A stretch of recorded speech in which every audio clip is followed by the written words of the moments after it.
Let me tell you about a voice. Not this voice, but the one inside. The one that whispers. It tells me what's right and what's not, when to leave and where to go. It's not Shakespeare. It does not speak in memorable lines.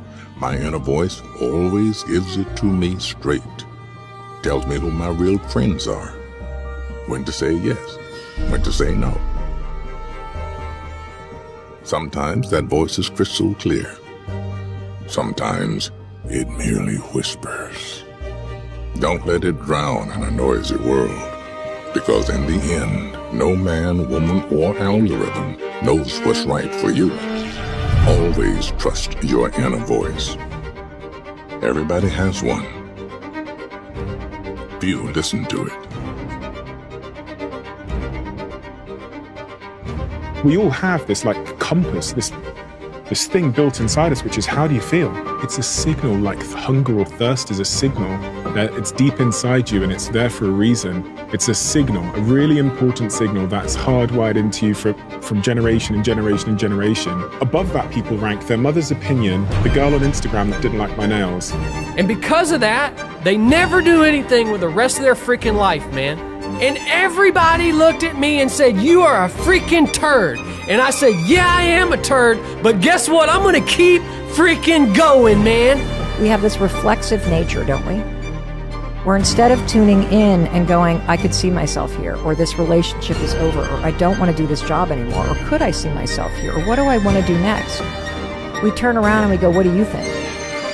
And if we do that, guess what happens? We begin to feel anxiety. We begin to feel guilt and shame. We begin to feel depressed. Nobody's going to remember your mistakes unless you are successful in spite of your mistakes. Unless you keep going while you're covered in crap. And when you do that, people look around at you and they say, "Hold on just a minute, man. He can't do that. He can't be successful. Remember this. Remember all this crap that he was covered in. Hold on, look at the mistakes this guy's made. Look, they try to reel you back into that, man." The hate is actually the light that you're on the right path. The pushback you are getting is the indicator that you are doing the right thing. I gave up many times in my life, but I didn't quit. Not even me can stop me.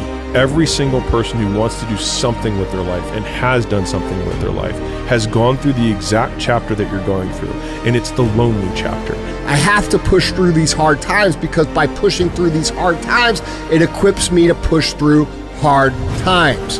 It's not gonna feel like this magnificent, like, oh yeah, I've got courage, man. No, it's just step by step by step. You don't have to feel good about it. You just have to keep going. The feeling will pass, but you will remain. Never say you can't do it. Say, I haven't done it yet. There's nothing that you can't do. You may not have done it yet. We don't know if you can do it or not until you really practice. And then you find out if you can do it or not, or how well you can do it. The sign of success is the hate that you get along the way.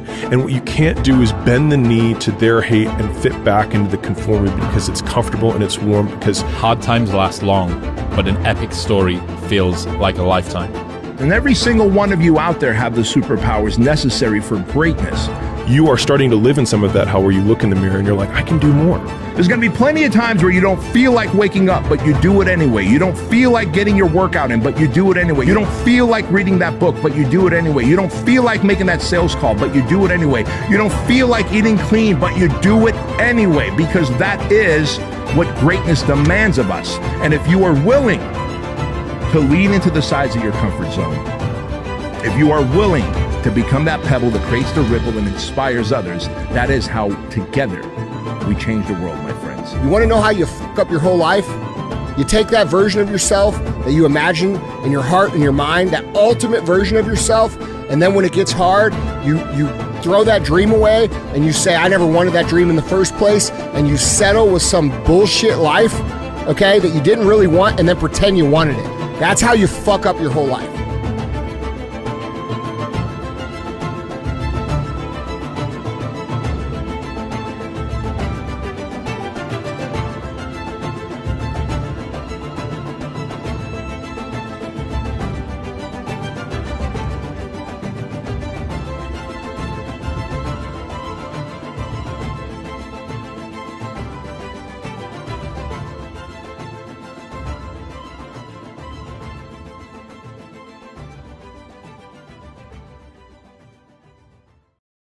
the number